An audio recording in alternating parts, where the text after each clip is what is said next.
กราบทักทายสบายดีทุกคนนะวันนี้สิพาทุกคนไปหาเรายังมาสิงกันทุกคนนะวันนี้เนาะไปแล้ววันนี้ได้ตัวน้อยเนาะวันนี้สิมาแกะมือใหม่นะวันนี้เนาะไปติดตามมาส่งมาเฮาสีมานมาดูประมาณนะทุกคนเนาะไปทุกคนมาทุกคนมันสิพาทุกคนมาหาเรายังมาสิงกันทุกคนมากับทีมงานเนาะ4 คนนะวันนี้เนาะเป็นจะว่าแหน่กันไปนะวันนี้เนาะแหน่กันไปไปสีวันทางนะทุกคนเขาเหลือมาคนเดียวทุกคน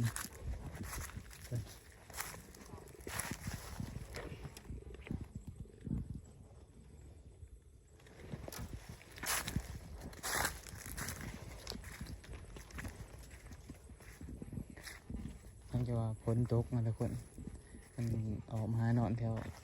เชื่อไรทุกคนเชื่อเคยนอนเชื่อพอมาทุกคน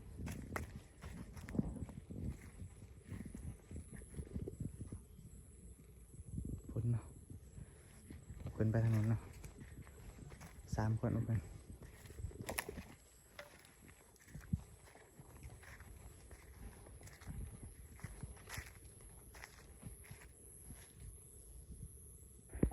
พอแล้วทุกคนพอแล้ว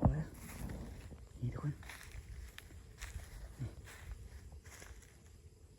ขอแล้วทุกคนตัวนึงทุกคน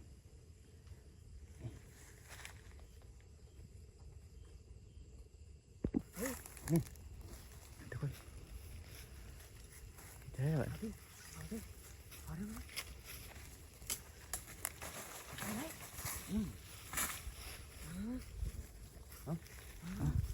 ค่อยกองลง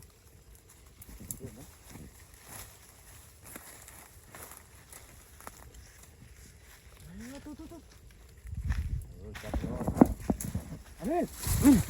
เฮ้ยพี่จับเลยเอามีดโอ้ยจับเลยโดดเลยปล่อยเลยทุกคนปล่อยแล้วนี่ทุกคนปล่อยแล้วตัวนึงพี่เอาเลยได้สมดีก่อนมันน่าจะทำบางอย่างเนี่ย คุณก็บ่มีเนาะทำกันแล้วกับตัวน่ะ โอ้เสียดาย โอ้ชอบโตเลย เอาเลยต้องจะเอาไปหัวไว้ไว้จัง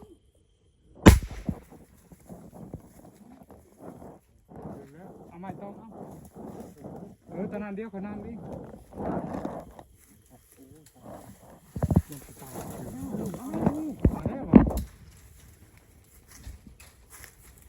ตัวนึงได้แล้วพี่ใหญ่ โอ้จับโอ้ยออกนอก เรียบร้อยทุกคน โอ้ตอนนั้นตื่นเนาะ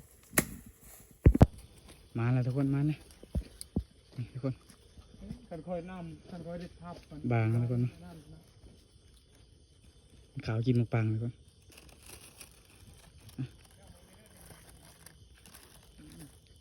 งานทุกคนเนาะผลงานวันนี้เนาะมันเนาะ เมื่อยทุกคนเด้อ โอ้ในผ่านใหญ่เป็นเมื่อยเนาะ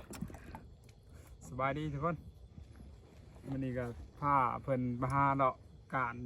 งูสอกงูสิงหนูกับมานอยู่ได้ทุกคนวันนี้ นี่ทุกคนคลิปก็สิจบลงไปเพียงเท่านี้นะเพื่อนเนาะ